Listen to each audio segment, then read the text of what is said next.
three-legged stool under the shade of a withered acacia tree outside his hut. Its leaves had turned yellow, and sections of its branches were already dry. The wise old man was among the survivors of the Ngoroko invasion. He was not only wise, but also skillful to lead. Apart from being a member of the Chumor age set, an age set of tactful and highly celebrated warriors, he came from a noble family. Everyone in Carliot land honored him, for he offered undoubted counsel and instilled discipline to young people in Carliot. Chumiet was an advisor to Carliot leaders and the Council of Elders. I will die an honorable death. When I do so, Carliots must write and sing in songs for the victories and memories I created. Chumiet muttered to himself satisfactorily. He was the last-born son in a family of 7. Coincidentally, he was the only son of Caprono.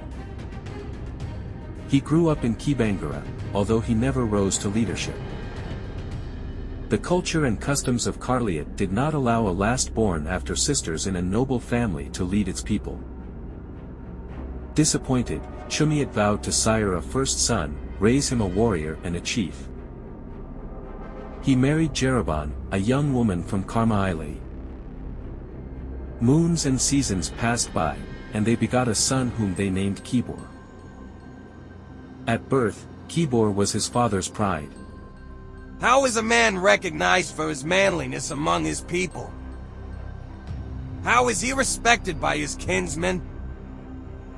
How is he to celebrate the continuity of his generation, a son born of the beautiful Jeroban, and from a father, a strong warrior of the lineage of a chief, and so? A chief he will be. Today we celebrate the proof of my fatherhood. A bull shall be slaughtered, our young men will eat with me. Preserve the best parts of the bull for the mother of a warrior, Jeroban, will eat, we will celebrate. Chumiet declared as a proud father of Kibor, his heir and ruler of his people. Caprono, Chumiet's father, led Carliot for over 20 years until Kibor took over the throne. After becoming of age, Kibor married Jazibi and sired a boy whom they named Kiptiwar. Kibor died in a battle that saw Carliot crumble from their long-lived battle glory. The echoes of the horns blown from the top of Kibangara Hill hit Chumiet's ears with varying waves and frequencies. They startled him. He had not heard such wails of an adversary for a long time. Although Carliot messengers used the same method of communication to deliver different messages, the eventual one was specific. Echoes of wailing horns grew together as the old man reached out for his tobacco bottle tied to his red kanga. A resilient dilemma troubled him. Kiptewu! Chumiet called out. No one answered. His grandson was not around. He was among the men gathering up Kibangara Hill. He rose with the help of his walking stick, and trotted slowly towards his hut. He sat on his stool and laid his chin onto his walking staff and stared on the ground ahead of him. Relentlessly, the hornblowers hooting pierced through the plains of Lopian, from the hilltops of Kibangara. Chumiet easily identified his grandson, Kiptawar among the blowers, as his blow was the loudest. He had always committed himself to the same duty since he was young. A strong smoke signal rose from the top of Kibangara Hill a while later. Everyone could see it as far as Njel Char, which was to the east of Kibangara. However, it was too late because by the time they relayed the message, Ngoroko warriors were leaving for Onyata border after a successful raid. As a result, Carliot warriors helplessly watched the enemy warriors traverse their land into their homeland at Ngoroko. Earlier on before sunrise, Ngoroko warriors had descended to Carliot. Ever since they conquered Carliot warriors, the Ngoroko warriors raided them constantly to ensure that Carliot warriors remained weak. They took away the land and grazing fields. They permanently displaced them from their ancestral land. To worsen the already ugly situation, they captured young warriors, women and children besides cattle. Carliot was not the only victim of such wars. Sisawa, their neighbor, suffered greatly too. We must counter our enemies.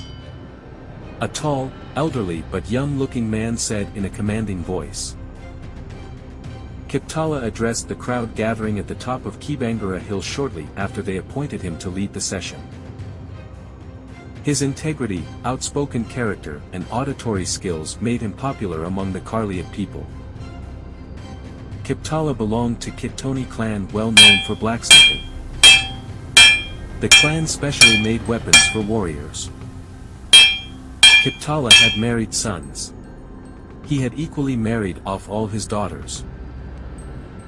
Thus, he qualified to lead such gatherings. Only elderly fathers had the authority to see to various matters concerning Carliot. Moreover, despite their ages, other factors such as their personality and behavior were a consideration to qualify somebody as an honorable person in Carliot. Anyone blemished with lies, immorality, thievery, murder or any other sort of indiscipline was banished from addressing or leading Carliots, except their families.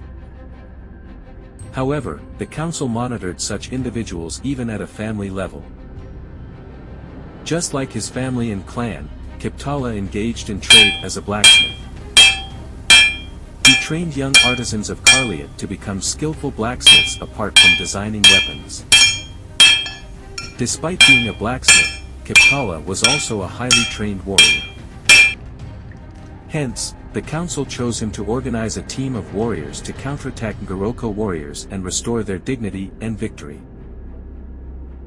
We need to send spies to spy against our enemies. Kiptala spoke in a low tone, maintaining his eye contact with Kiptawar and Kizito. The two were the most skillful and reliable young warriors in Carliot. Kiptala knew their parents. He hoped that they would not fail. Besides, the two young men previously traveled to Ngoroko to trade and brought back the dues. They always joined other traders on market days in Lopian where they traded and bartered animals for sorghum, maize and honey from forest hives. Kiptala kept a close eye contact with Kiptawar for a moment before inquiring for a thought from volunteers concerning how to counter the Ngoroko warriors. Kiptawar, approximately 20 years of age, shot up immediately, and as he walked through to the podium, he spoke. Listen and listen keenly, gentlemen. He started. Coincidentally, Kizito too rose.